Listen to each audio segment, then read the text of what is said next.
โอเคสบายดีสบายดีเจ้าสบายดีหมู่เพื่อนวันได้มาตั้งแต่หึง วันนี้นิสาสิมาให้ความหูเรื่องนี้ก็คือ หาสิ่งควรเลี่ยงถ้าเจ้ามีสะโพกใหญ่ก็คือให้ความหูเกี่ยวกับการเลือกเสื้อผ้าให้เข้ากับตัวเองนั่นแหละ แต่ว่านิสาสิแต่งหน้าไปนำเด้อกำลังอันนี้ เดี๋ยวจะแต่งหน้าไปด้วย พอดีว่านิซาเองก็สนใจเรื่องนี้ก็เลยไปหาข้อมูลมานิซาได้ข้อมูลอันนี้จากซ่องของฝรั่งคนหนึ่งที่เขาเจ้าเฮ็ดซ่องเกี่ยวกับการแต่งตัวการเลือกเสื้อผ้าให้เข้ากับตัวเองก็ซ่องนั่นก็มีผู้ติดตามหลายได้เป็นล้านกว่าคนผู้แหละนิซาก็เลยเบิ่งมาแหละเอาความรู้นี่ไปให้ความรู้ในอันต่อของนิซาเองและรู้สึกว่ายอดวิวมันหลายอันดีหลายก็คือ 3,000 กว่าวิวอันนี้คือหลายสุด 3,000 กว่าวิวแล้วก็มีหัวใจอยู่36 ดวงอันนี้ก็คือบ่ได้แข่งกับไผนะก็คือในส่องของนิซาน่ะแค่ยอดวิวซ้ำนี้ก็คือหลายน่ะเด้รู้สึกว่ามันหลาย เพราะว่าคลิปอันก่อนๆก็บ่ได้หลายอ่ะนะนิซาก็เลยอยากเอาความลับนี้มาให้ความรู้กับเจ้าในเฟซดีกว่าเนาะให้ความรู้แต่ว่านิทาสิแต่งหน้าไปนำเพื่อบ่เป็นการเสียเวลา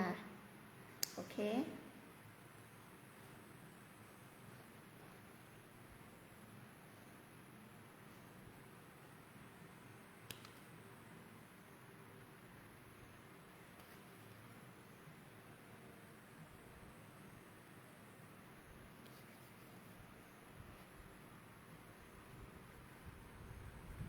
บ่ได้มาแต่หึง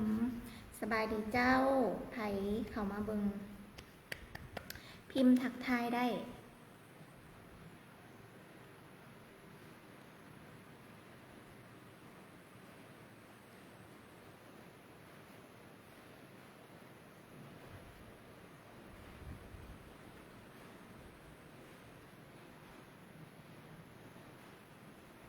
ก่อนสิให้ความรู้กะสิแต่งหน้าไปนำ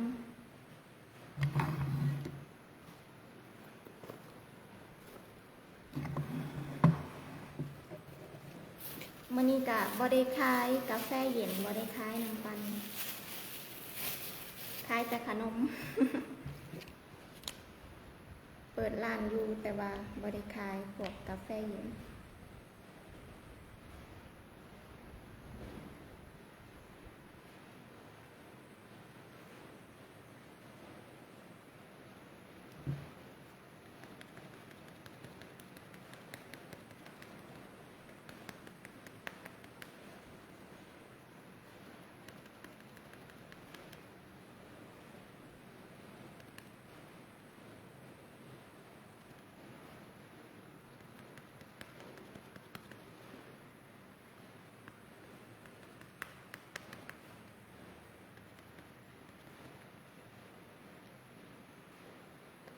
เดี๋ยวทางห้องคืนก่อน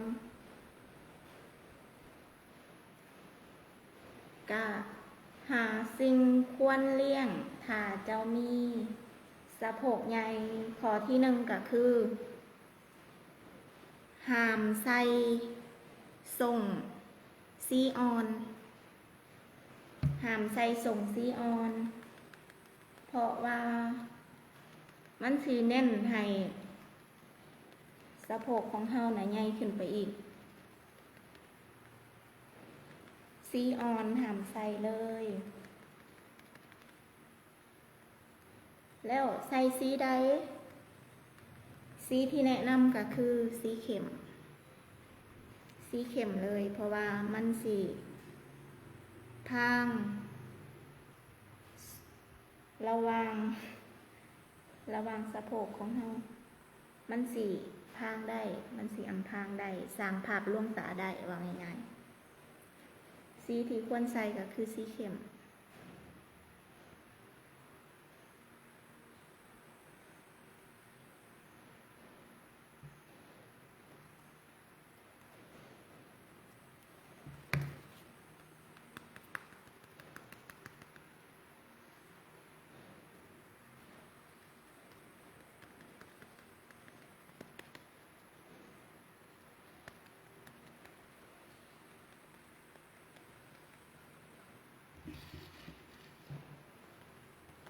สบายดีเจ้าพิมพ์ทักทายได้เด้อ นิชาบ่หูดอกว่าใครคำว่าเบิงแต่นิชาหู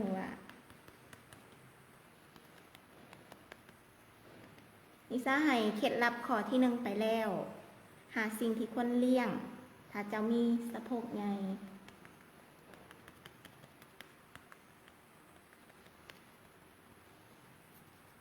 เดี๋ยวสิเบิงข้อที่ 2ให้ก็คือ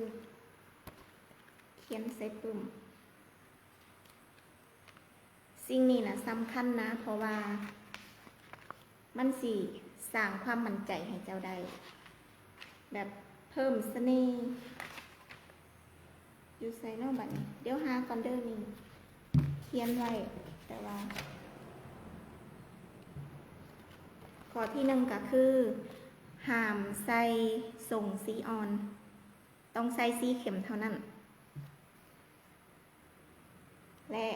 ข้อที่ 2ก็คือเสื้อที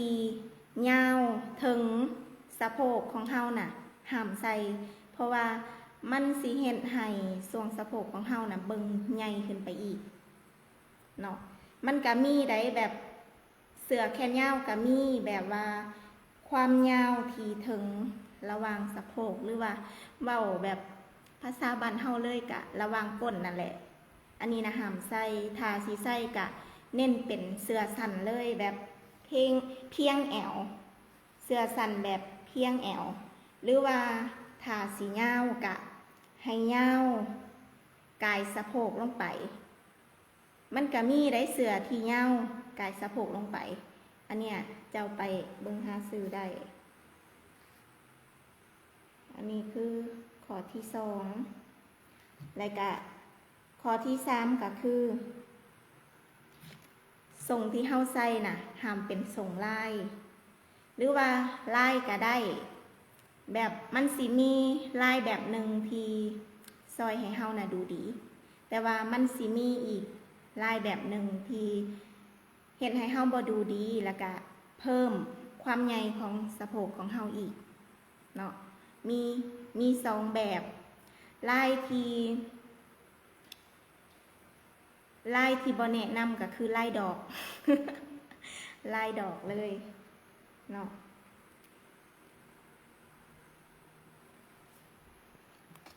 เดี๋ยวนี้ซะอันนี้ก่อน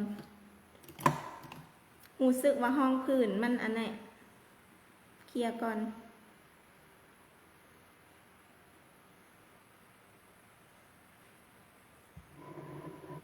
ห้องพื้นมันอยากแห้งแล้วมันเคลียร์ยากแต่ว่านิซาสิเคลียร์ก่อนให้ความลับไปน้ำแล้วก็แต่งหน้าไปน้ำ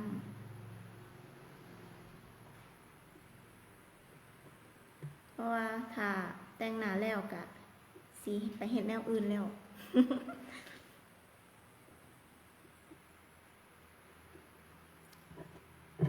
นิซากำลังให้ไป3ข้อส่วนข้อที่ 4ก็คือทรงหรือว่ากระโปรงห้ามใส่เป็นแอวต่ำโอเคห้ามใส่เป็นแอวต่ำเด็ดขาดแต่สิ่งที่แนะนำก็คือทรงหรือกระโปรงที่เป็นแอวสูงเท่านั้นทรงหรือกระโปรงที่เป็นแอวสูงเท่านั้นเนาะตัวนี้สิซอยเห็นให้ผู้อื่นเบิ่งเจ้าน่ะแบบมีเอียงล่ะมีสัดส่วนหลายขึ้นนั่นเด้มันซอยอำพรางได้สร้างภาพลวงตาได้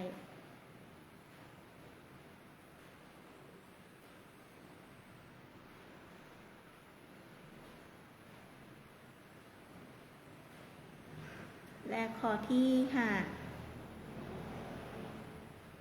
ทรงหรือว่ากระโปรงห้ามหัดหูปห้ามหัดหูปเด็ดขาดเพราะว่ามันสิเน้นให้สะโพกของเจ้าใหญ่ขึ้นไปอีกต้องใส่แบบรวมแต่ว่าดูดีเบิ่งเท่แบบงามมันก็มีแบบส่งหรือกระโปรงที่แบบสร้างความมั่นใจและซอยให้เจ้าดูดีเป็น10 เท่าก็มีหาข้อเดี๋ยวนิสาสิทวนให้แล้วกันเนาะข้อที่1ก็คือหลีกเลี่ยงทรงยีนสีอ่อนแต่ให้เน้นสีเข้มแล้วก็ข้อที่2เสื้อหรือว่าแจ็คเก็ตก็คือถ้าส่วนตัวนิสาห้องก็คือเสื้อแขนยาวแต่ว่าถ้าเป็นฝรั่งก็อาจสิเอิ้นว่าแจ็คเก็ตเพราะว่าข้อมูลนี้นิสาเอามาจากซ่องฝรั่งคนนั้นเขาเจ้าเป็นคนงามใดแล้วก็สอนเรื่องการแต่งตัวพร้อมเนาะนิสาเอามาแล้วก็เอามาให้ความรู้กับเจ้าเลยนี่เสื้อหรือว่าแจ็คเก็ตที่ยาวถึงระดับสะโพกอันนี้คือข้อห้ามแล้วก็ข้อที่3ก็คือท่อนล่างที่มีลายก็คือทรงหรือกระโปรงที่เป็นลายนั่นแหละห้ามใส่เด็ดขาดแล้วก็ข้อที่4กระโปรงหรือว่าทรงแอวต่ำห้ามใส่เด็ดขาดแล้วก็ข้อที่5ท่อนล่างที่หันหูก็คือทรงหรือกระโปรงที่หันหูห้ามใส่ให้ใส่เป็นแบบรวมๆหรือว่าให้ใส่เป็นแอวสูงนั่นแหละก็มี5 ข้อเนาะเจ้าเอาไปใส่ได้เลยเพราะว่ามันสีซอยอันเพิ่มความดูดีให้เจ้าแหละว่าง่ายๆเนาะ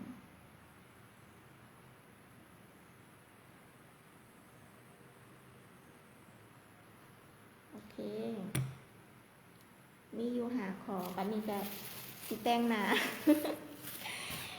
แต่งหน้าต่อไป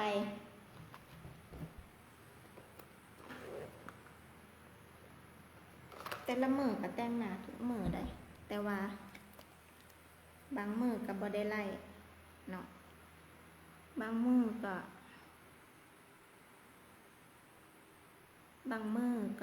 ไล่เฮ็ดคลิป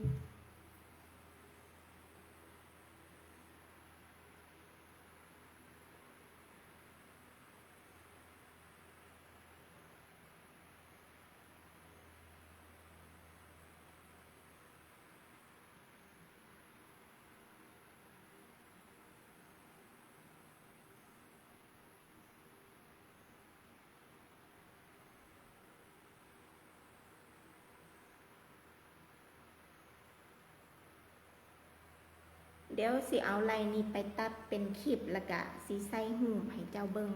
โอเคบ่แต่ว่านิสาสิเอาไปไว้ในอันเพจที่ชื่อว่าครูนิสาปรับลุคเพราะว่าเพจนั่นนิสาสิให้ความรู้เกี่ยวกับการเลือกเสื้อผ้าให้เข้ากับหูปร่างให้เข้ากับตัวเองเพจนั่นสิเกี่ยวกับการปรับลุคนั่นแหละว่าง่ายๆ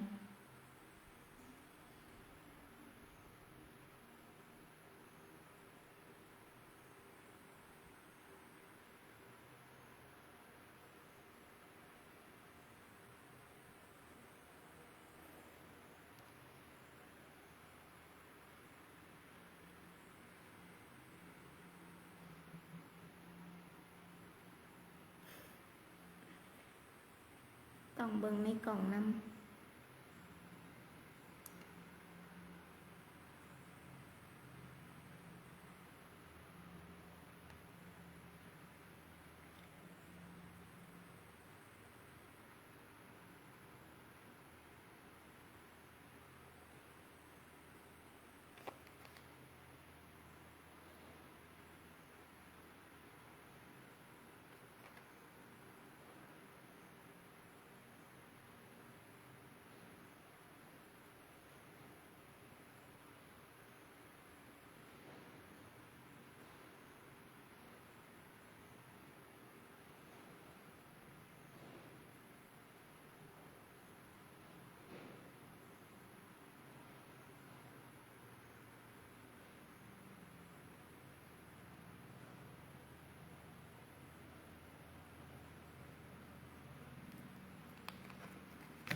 สบายดีเจ้านิสาให้ความรู้ไปแล้วเด้อไปย้อนหลังเบิ่งก็ได้ แล้วก็ตอนนี้ก็แต่งหน้า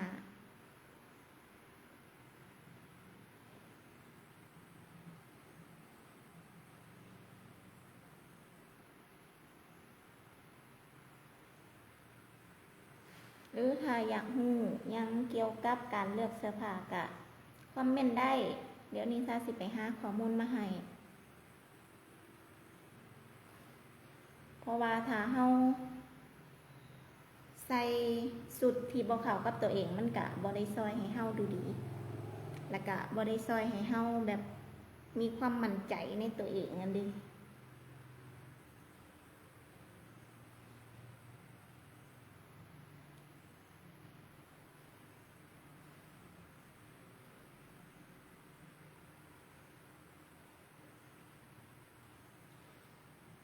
โอเค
พิ่มมีมิติขึ้นมาจักหน่อย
อันนี้ก็คือแบบว่า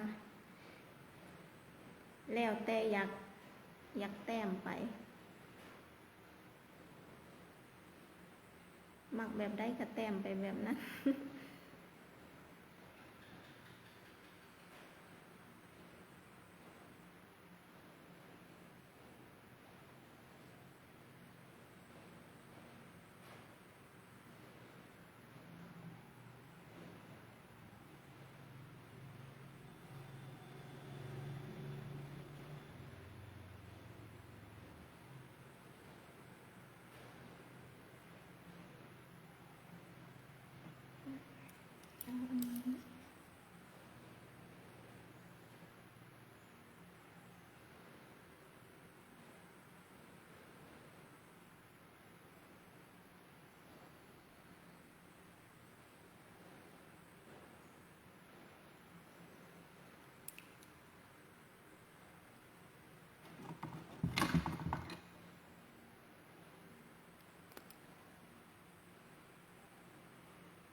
ลุกมื้อนี้ก็สิประมาณนี้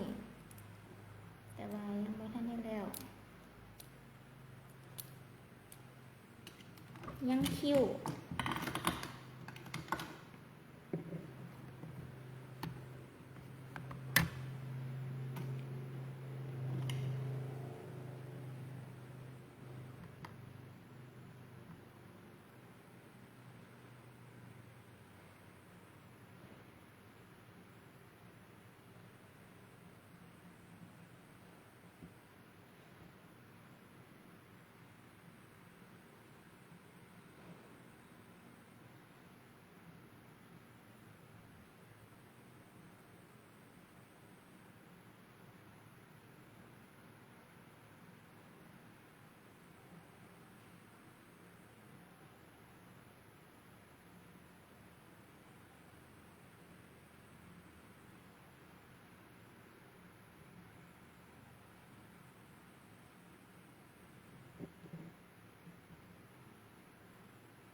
มื้อนี้สิเฮ็ดคิ้วแบบว่า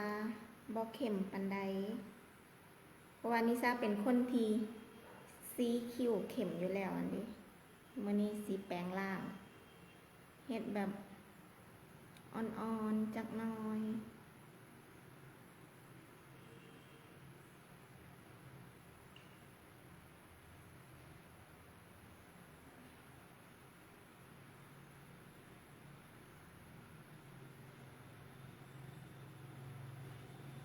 นี่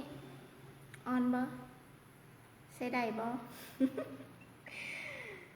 ข้างนี้สีอ่อนกว่าแล้วก็ข้างนี้เข้มกว่าเอ้ยใส่ได้โอเคอยู่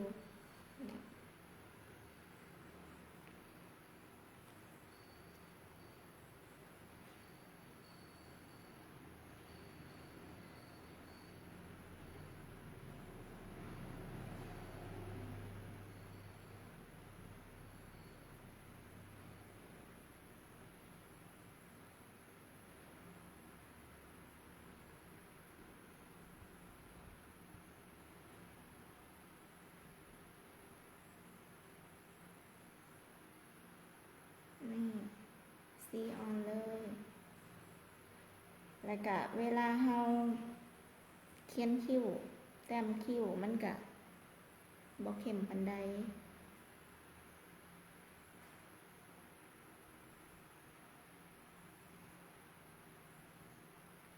เปลี่ยนสีคิ้วใหม่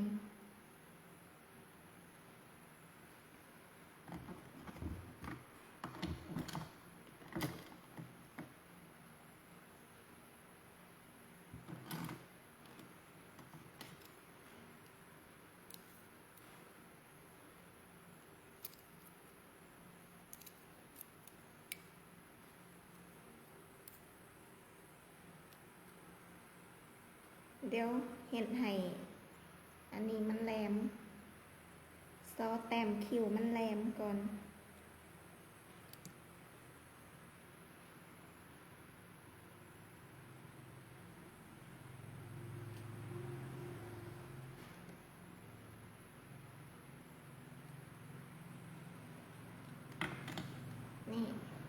ให้แหลมแบบนี้ให้แหลมแบบหัวเป๋ๆบ่แม่นแหลมแบบเฮาพ่นซอดำได้นิสามักแบบแหลมแบบเป๋ๆแบบปากเป็ด อันนี้นะเมื่อก่อนกะเฮ็ดแบบว่าเวลาสิพ้นซอเขียนคิ้วกะเฮ็ดแบบอันเฮาพ้นแบบซอดำนั่นเด้แหละมันเขียนบ่ค่อยถนัดและไปเห็นคลิปอันนึงในต่อนั่นแหละเห็นเขาเจ้าเห็นแบบนี้ก็เลยหูเทคนิคแล้วก็เอามาใส่ตลอดแบบนี้นะเขียนดีเขียนแบบมันสิเขียนง่ายกะแล้วแต่ความถนัดของไผมันเนาะแต่สำหรับนิสาก็คือหมักแบบนี้เลย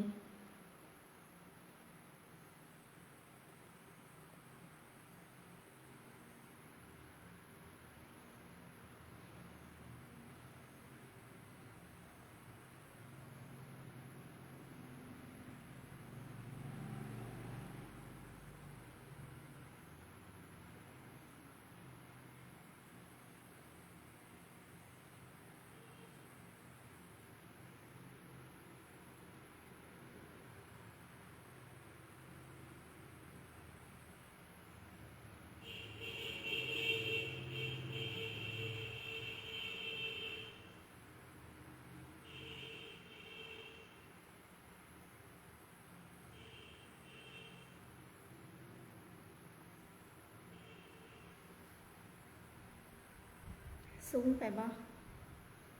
แต่ว่าบัดแล้วเฮาจังเก็บรายละเอียดที่หลังก็ได้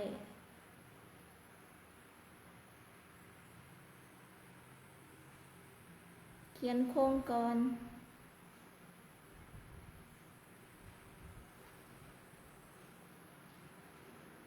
ตะกี้ว่า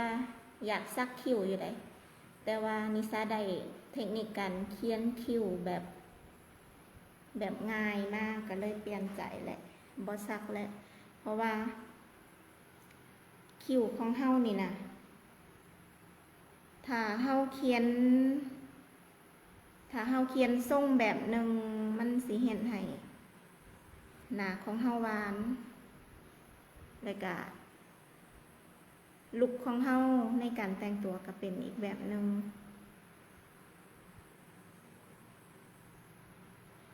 แต่ถ้าเฮาซักผัดมันสิได้แต่ลุคเดียว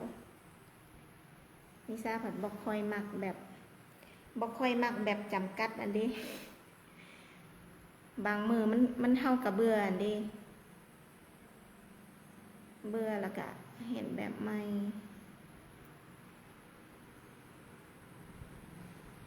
ก็เลยบ่ซักดีกว่า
ดี๋ยวสิ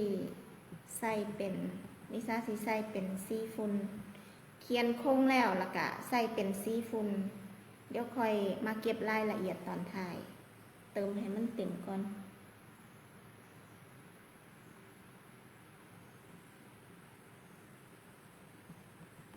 สีฝุ่นก็ใส่สีตาของเฮานั่นแหละ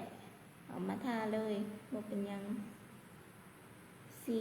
พวกสีน้ำตาลเค็มหรือว่าน้ำตาลอ่อนอยากให้คิ้วแบบสีอ่อนก็ใส่สีตาใส่สีน้ำตาลอ่อนทาเลย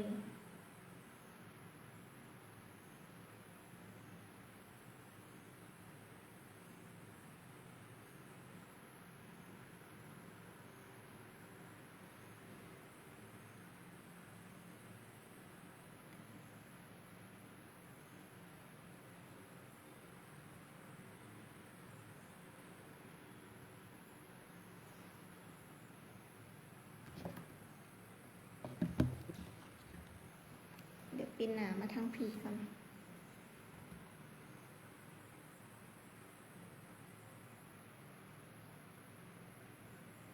แบบว่าไฟมันอยู่ทางนี้ก็เลยต้องปินหน้ามาทางนี้มันเห็นบ่ชัด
เก็บรายละเอียด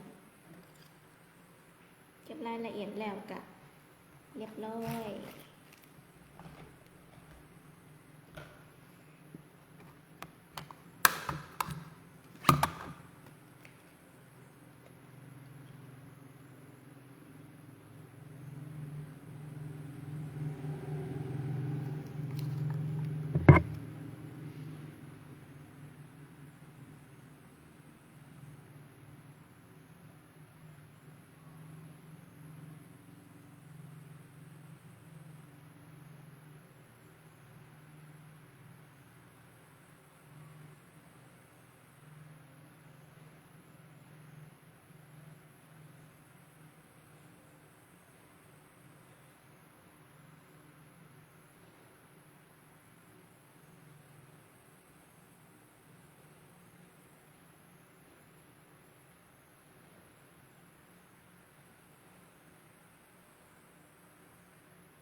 โอเคบ่จ้ะวะ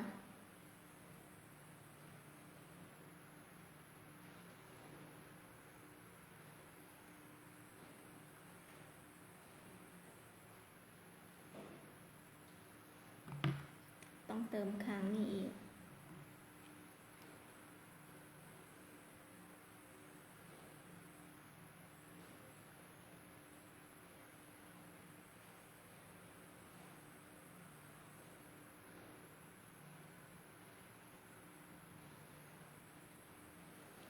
ใส่เป็นสีฝุ่นเติมดีกว่าสีใหม่มันแบบแข็งๆต้องใส่สีฝุ่น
โอเคอยู่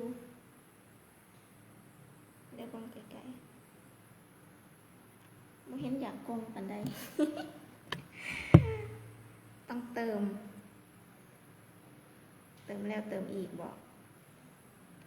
ปานคลิปตลกอะนะ ในต่อนั่นเด้อันเติมแล้วเติมอีกแบบนี้แหละก็คือคลิปอันนั้นน่ะเขียนอายไลเนอร์เขียนหางแบบนี้แล้วโอ้ยบัดที่เขียนข้างนี้แล้วบัดข้างนี้คือหน่อยแท้เติมอีกบัด บัดที่อันเติมข้างนี้บัดข้างนี้น้อยมันก็เลยบ่ซ้ำกันจักเทื่อเนาะบัดตอนจบเพิ่นว่าจักแม่นอีหยัง ตลกเคย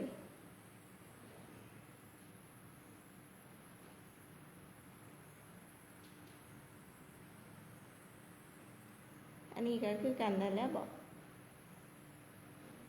เดี๋ยวลบเดี๋ยวเติมอยู่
น่าจะโอเคแล้วนะซ้ำนี้ก็พอใจอยู่น่าจะโอเคแล้ว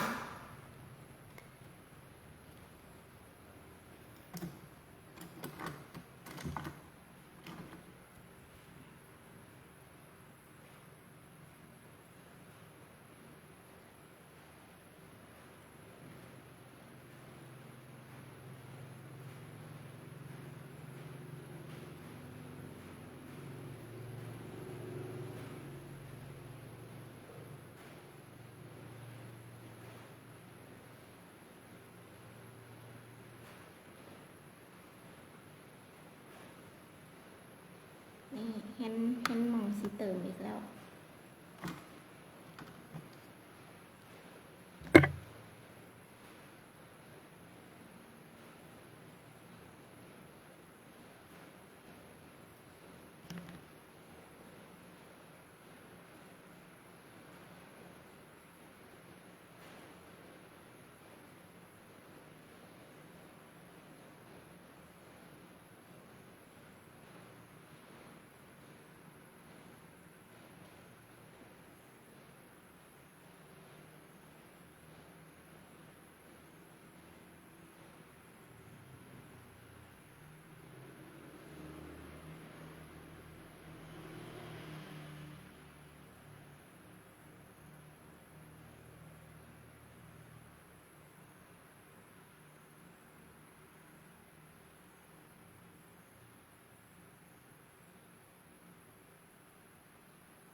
นี่ก็สิประมาณนี้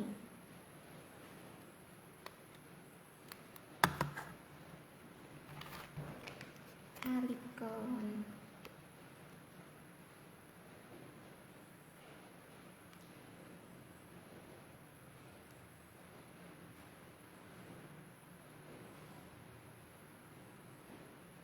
อันนี้สิเป็นลิปมันแล้วก็เปลี่ยนสีได้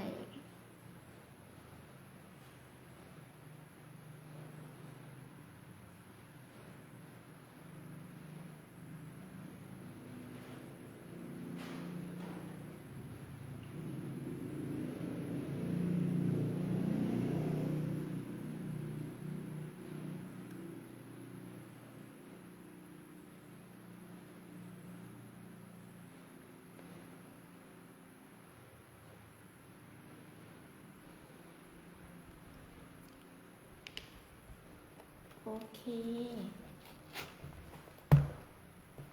ผมนี่ก็ยังบ่ทันได้แล้วปานใดแต่ว่ามื้อนี้ก็ทรงนี้แหละ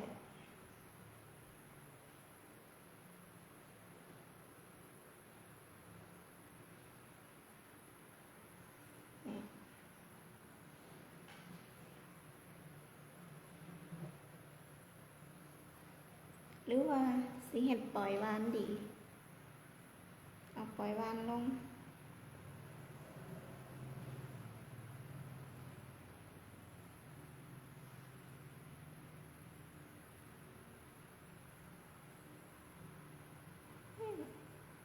เอาปล่อยวานลง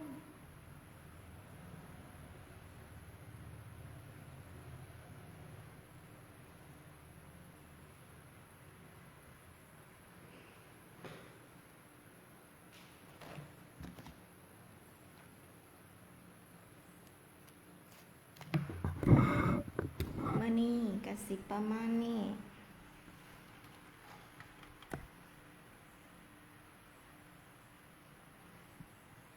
ลูกนี้แต่งไปเที่ยวได้เดี๋ยวใส่แว่นให้เบิ่งนี่เท่บ่ลูกนี้ก็คือแบบใส่ได้เลยนี่จะเอาไปแต่งออกไปเที่ยวข้างนอกได้เท่ไหมเท่บ่นี่ให้เบิ่งใกล้ๆเดี๋ยวแป๊บนึงเพิ่มแสง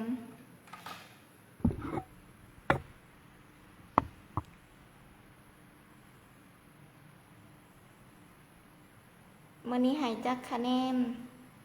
หน้าที่บ่แต่งกับหน้าที่แต่งแล้วโอเคบ่มื้อนี้ออกไปเที่ยวได้ลูกนี้